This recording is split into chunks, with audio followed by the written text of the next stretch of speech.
Hello दोस्तों and welcome back to law Chakra. एक ऐसे समय में जब राजनीति और रिलीजन के बीच की लकीर दिन पर दिन धुंधली होती जा रही है, एक तीसरा खिलाड़ी इस मैदान में शामिल हो चुका है। वो है जुडिशरी। जो न्यायपालिका कभी संविधान का रक्षक थी, आज वही अपनी तरफदारियों के जरिए सेक्युलर भारत की नींव हिला रही है। ऐसा हमारा नहीं लेकिन लोगों का मानना हो गया है, जिसने की देश में अलग कॉन्फ्लिक्ट्स शुरू कर दिए हैं। आज हम बात करेंगे एक ऐसे मुद्दे की जिसमें रिलीजन, राजनीति और न्यायपालिका का अजीब और खतरनाक मिलन हो रहा है। ये सिर्फ एक आइडियोलॉजिकल डिबेट नहीं बल्कि भारत के कॉन्स्टिट्यूशनल वैल्यूज के लिए एक डायरेक्ट चैलेंज है। Doctor B.R. अम्बेडकर ने 1948 में ही हमें चेतावनी दी थी कि डेमोक्रेसी और कॉन्स्टिट्यूशनल मोरालिटी एक नेचुरल सेंटिमेंट नहीं है, ये कल्टीवेट करनी पड़ती है। उन्होंने कहा था कि it is perfectly possible to pervert the constitution without changing its form. Democracy in India is only a top dressing on Indian soil which is essentially undemocratic. लेकिन आज क्या हमने अम्बेडकर जी की इस बात को भुला दिया है? जुडिशरी जो संविधान के स्पिरिट को जिंदा रखने के लिए बनी थी,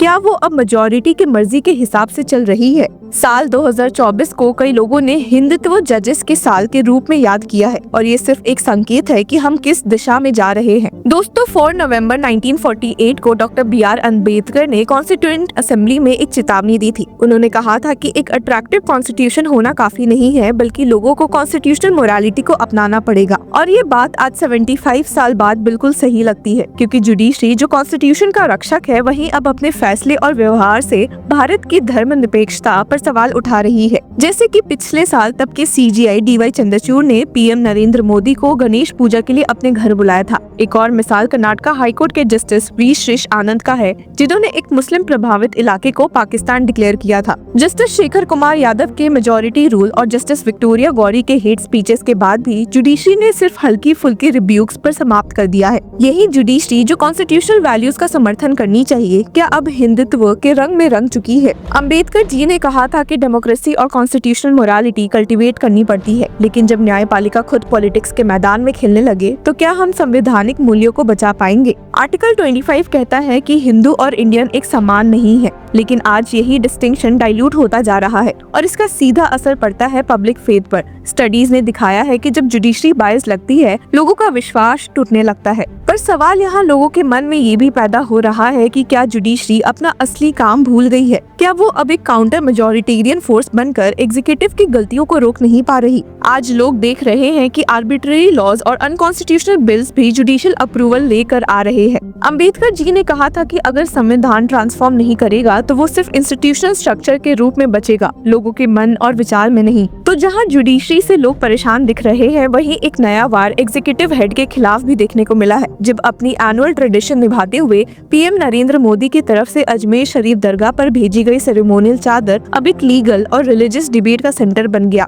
जहां हिंदू सेना के प्रेसिडेंट विष्णु गुप्ता ने अजमेर कोर्ट में एक प्ली फाइल की है जो इस चादर ऑफरिंग को टेम्पररी स्टॉप करने की मांग करता है, वहीं दूसरी ओर PM handed the chadar over to the union minister of parliamentary affairs and minister of minority affairs Kiren Rijiju. और इस मामले में उन्होंने क्या कहा है, एक बार सुन लेते हैं। आज आप जयपुर आए हैं, जयपुर से अजमेर जा रहे हैं और जो PM मोदी की ओर से जो चादर है वो पेश की जाएगी, उनका जो पैगाम है वो भी वहाँ पढ़ा जाएगा, उनका जो संदेश है वो पढ़ा जाएगा। देखिए, हमारा देश का यह पुराना परंपरा है और उर्स के समय में अजमेर दरगाह में जाने का और गरीब नवाज का वहाँ प्रधानमंत्री जी का ओर से चादर चढ़ाने का मुझे इस बार जो मौका दिया है, मैं समझता हूँ कि प्रधानमंत्री मोदी जी का जो पैगाम है, संदेश है, वो भाईचारा का, पूरा देश एकजुट रहेंगे, एक साथ काम करेंगे, देश के लिए मिलजुल के रहेंगे,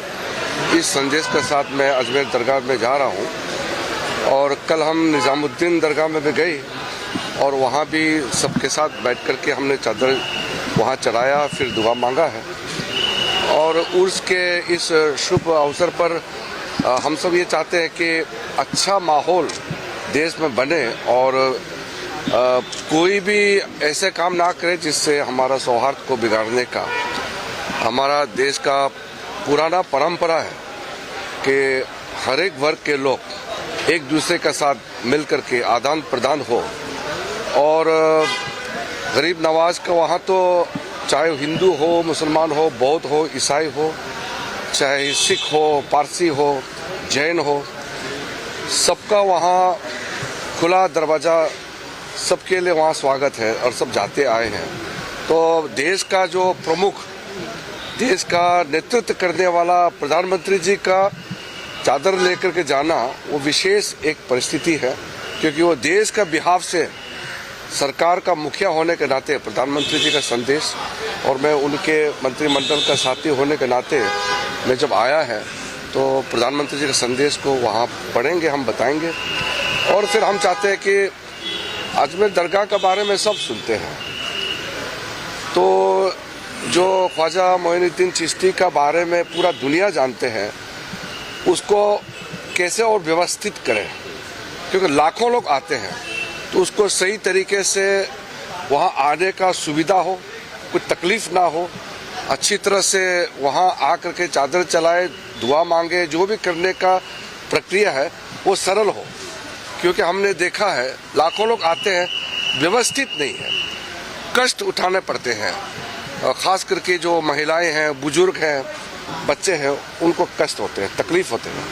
तो उसको सुधारने के लिए हम कई तरीका भी बनाया है, क्योंकि भारत सरकार का, हमारा अल्पसंख्यक मंत्रालय की ओर से कानून के तहत हमने एक्ट बनाया है, उसके तहत दरगाह को चलाते हैं, कमेटी होते हैं, तो उसके तहत इस बार हम कुछ नए चीज़ भी लॉन्च कर रहे हैं। माना जाए कि प्रधानमंत्री ने उन सभी ऐसे लोगों को जवाब दे दिया है जिन लोगों को इनके ख्वाजा गरीब नवाज की दरगाह को लेकर जो विवाद खड़ा हुआ है। नहीं, हम कोई किसी को जवाब देने के लिए नहीं कर रहे हैं। ये प्रधानमंत्री जी का एक मूलता देश के प्रति और देश के लिए क्या करना चाहते हैं, वो एक संदेश दरगाह में जाकर के अगर चादर चढ़ाएंगे तो एक संदेश देते हैं। हम किसी को दिखाने के लिए, किसी को कुछ बताने के लिए नहीं, देश के लिए, हमारा मुल्क में जितने लोग हैं सब अच्छी तरह से रहे, ये संदेश लेकर के हम दरगाह जा रहे हैं। इसके साथ ही हमने 2024 के इलेक्शंस के रन अप में देखा था कि कैसे कुछ एमपीज ने कॉन्स्टिट्यूशन बदलने की बात भी उठाई थी।